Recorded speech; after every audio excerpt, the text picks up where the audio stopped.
ছাত্রদের নবান্ন অভিযান। সেই অভিযান ছিল খুবই শান্তপ্রিয়, কিন্তু সেখানে পুলিশ তো আর শান্ত হয়ে বসেছিল না।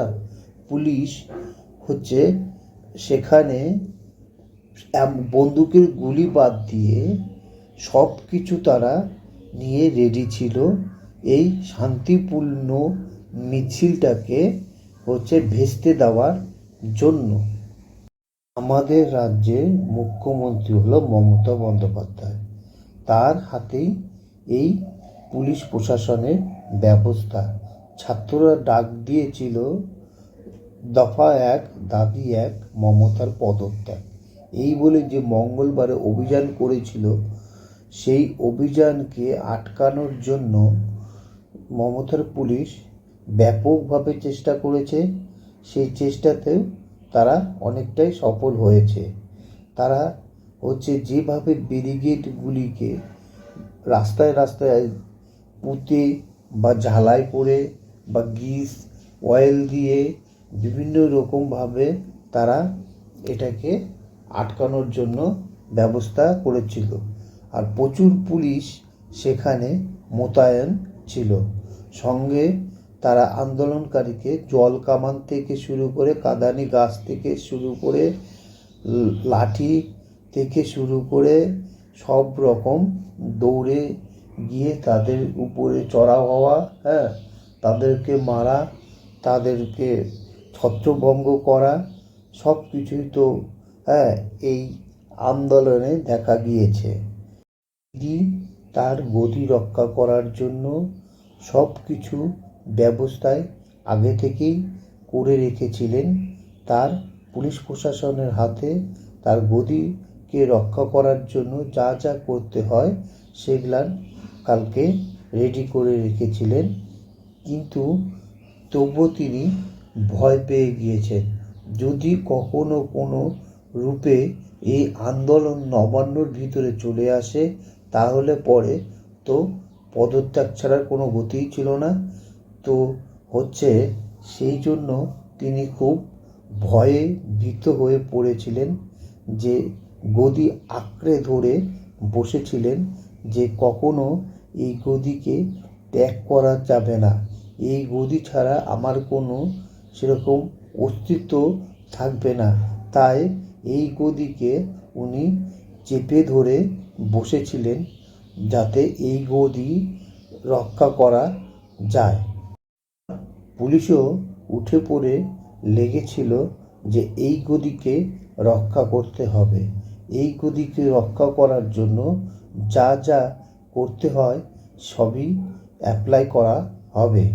এই গদি, তাই তো বিভিন্ন রাজ্য থেকে এই পুলিশ ফোর্সকে আনা হয়েছিল নবান্নকে রক্ষা করার জন্য। সেই রক্ষা করার জন্য কাঁদানি গ্যাস থেকে, জল কামান থেকে শুরু করে আরও অনেক কিছু তারা সরঞ্জাম করে রেখেছিল।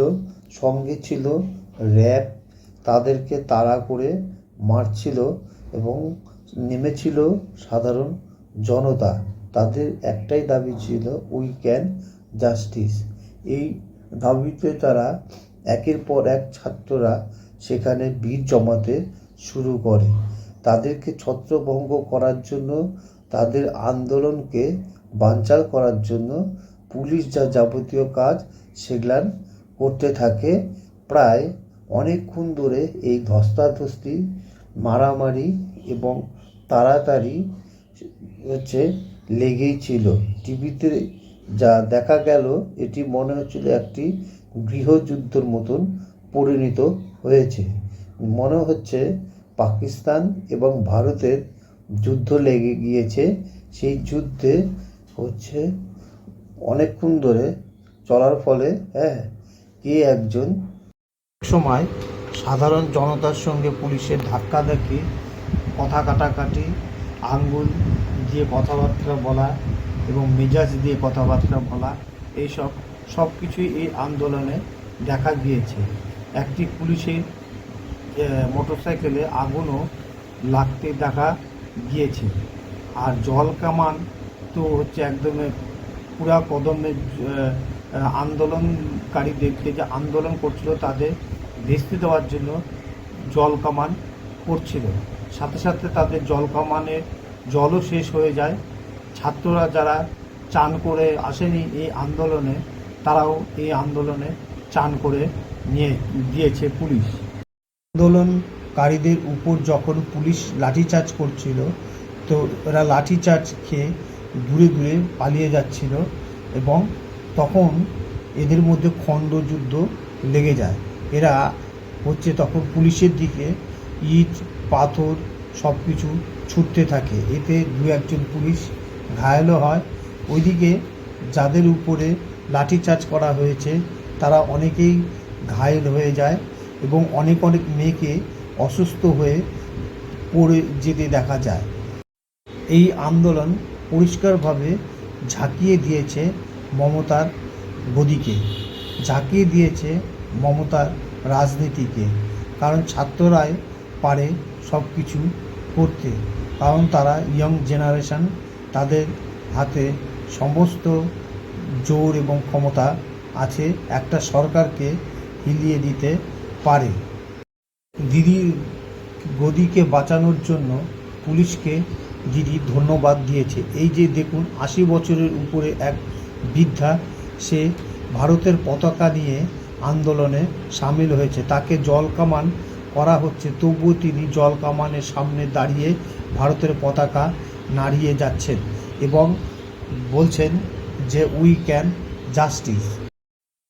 এই রকম দৃশ্য চট করে দেখা যায় না, যে একজন বৃদ্ধ আন্দোলনকারী সে ভারতের পতাকা নিয়ে একদমই পুলিশের জল কামানের সামনে দাঁড়িয়ে আন্দোলন করছে ক্রমাগত।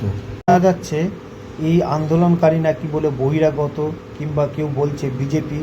এরা অণুবীক্ষণ যন্ত্রের সাহায্যে দেখেছে যে এরা বিজেপি, পরে এরা ছাত্র নয়, এরা হচ্ছে অন্য ক্যাটাগরির লোক, বাইরে থেকে এসেছে। এটা সম্পূর্ণ ভুয়ো।